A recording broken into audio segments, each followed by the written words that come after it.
Hello दोस्तों, राम राम भाई, आप सभी का स्वागत है मेरी एक न्यू वीडियो में। तो आज का ब्लॉग मैं शाम से स्टार्ट कर रहा हूँ। इस वक्त शाम के 4:30 बज चुके हैं, क्योंकि सुबह से शाम की 4 बजे तक मुझे टाइम नहीं मिला था, मगर अब टाइम मिल चुका है। तो आपको दिखाता हूँ कि मैं कहाँ पर आ चुका हूँ। तो इस वक्त मैं अपने खेतों में आ चुका हूँ और आप लोग आसमान देखिए, बिल्कुल दूध की तरह धुला हुआ दिख रहा है, मगर दोपहर में इतनी गर्मी कर देता है कि आपको क्या बताएं। और मौसम बहुत ही अच्छा ठंडक हो रहा है धीरे धीरे। मैं अपने उस खेत में आया हूँ 2-3 दिन बाद, वो भी जहाँ पर हमारा चारा लगा हुआ था, खत्म हो गया था बीच में। तो हम 2-3 दिन से अपने दूसरे खेत में चारा काटने के लिए जा रहे थे, तो वहाँ पर भी चारा खत्म हो चुका है। इसलिए आज हम जहाँ पर खत्म करके गए थे चारा, वहाँ पर हम आ चुके हैं। रुपाई धीरे धीरे करने के लायक हो गई है, मगर मेरा थोड़ा सा नुकसान हो गया। 2-3 दिन में अपने खेतों में नहीं आया देखने के लिए, इसलिए हमारे खेत को जंगली जानवरों ने चर लिया है। बहुत ही ज्यादा नुकसान हो चुका है। हमारा जो बियाड़ है, बहुत ही ज्यादा नुकसान हो गया हमारे बियाड़ का। आप लोग देख सकते हैं, जितने बड़े थे उससे कई गुना छोटे भी हो गए, क्योंकि रात में जंगली जानवर ने इसको चर लिया था। और दोस्तों, अब ये जब बड़े होंगे, जब हम लोग इसमें पानी चलाएंगे और खाद फेंकेंगे यूरिया, तो यूरिया खाद आप लोगों को पता है मिल भी नहीं रहा है हम लोगों को, इसलिए कि मेरा बियाड़ चढ़ के बिल्कुल बर्बाद हो चुका है। किसान इसी तरह से बर्बाद होते जा रहा है दोस्तों। अब उसमें पानी खाद की आवश्यकता है, कुछ ही दिन में हम चलाएंगे। और दोस्तों, आज हम आपको अपने खेत का और भी काम दिखाएंगे। देखिए, ये वही चरी का खेत है, जिस चरी के खेत को हमने चरी काट कर बिल्कुल खत्म कर दिया था। और 2-3 दिन से हम दूसरे वाले खेत में चरी काट रहे थे, और इस खेत में हमने पानी भी नहीं चलाया था, क्योंकि पानी चलाएंगे तो हमें कुछ ही दिन के बाद इसमें धान की बैठवाई करना है। तो चरी काफी ज्यादा बड़ा हो जाएगा, तो काटने में भी दिक्कत पड़ेगी। मगर इंद्र भगवान ने कुछ ही दिन पहले बारिश की थी, उसी पानी से चरी जो हमारा बहुत ही अच्छा कल्ला भी ले रहा है। अपने इस चरी वाले खेत में एक काम करना चाहते हैं कि कुछ दिन पहले जब हमने देसी खाद अपने सभी खेतों में गिरवाया था, तभी मैंने एक ट्राली देसी खाद एक खेत के एक कोने पे गिरवा दिया था। तो उस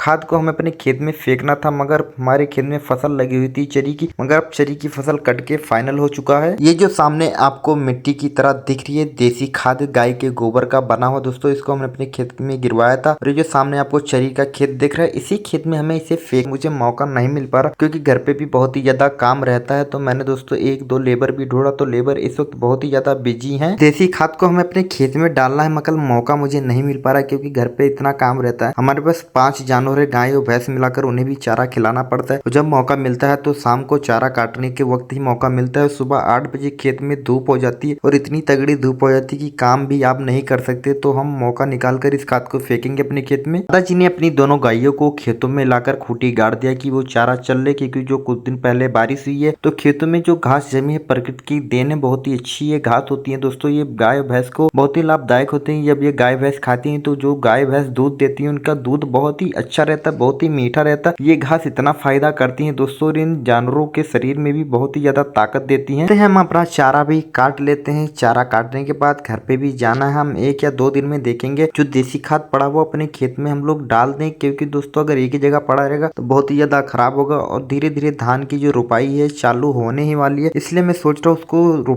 धान रुपाई से पहले अपने खेत में डाल दे। देखिए, चरी का खेत है, चरी जो है बहुत ही छोटा छोटा है, इसको हमें काटना है किसी प्रकार, मगर दूसरे साइड बहुत ही अच्छा चरी जमा है, क्योंकि दोस्तों जो बरसात हुआ है उसी के पानी का फायदा हमें मिल रहा है। मेरा चारा कट चुका है। चारा काटने में बहुत ही ज्यादा टाइम लगा, क्योंकि चारा बहुत ही छोटा छोटा था। अगर बड़े चारे होते तो काटने में टाइम बहुत ही कम लगता है। छोटे चारे दोस्तों एक एक बीनना पड़ता है, फिर जाकर एक बोझ तैयार होता है, इसलिए बहुत ही ज्यादा टाइम लगा हमें काटने में। ये देखिए, आपके सामने हमारे चारे का बोझ रखा हुआ है। रोज हम 2 बोझ चारा लेकर जाते थे, मगर आज हम एक ही बोझ लेकर चारा जाएंगे, क्योंकि हमारे खेत में जो चारा इस वक्त बचा है बहुत ही छोटे छोटे, बड़े चारे हैं नहीं, तो इसलिए दोस्तों एक बोझ चारा लेकर जाएंगे। तो आज के लिए इतना ही, मिलते हैं नेक्स्ट वीडियो में। वीडियो आप लोगों को अच्छी लगी तो वीडियो को लाइक, चैनल को सब्सक्राइब करना बिल्कुल भी ना भूलें।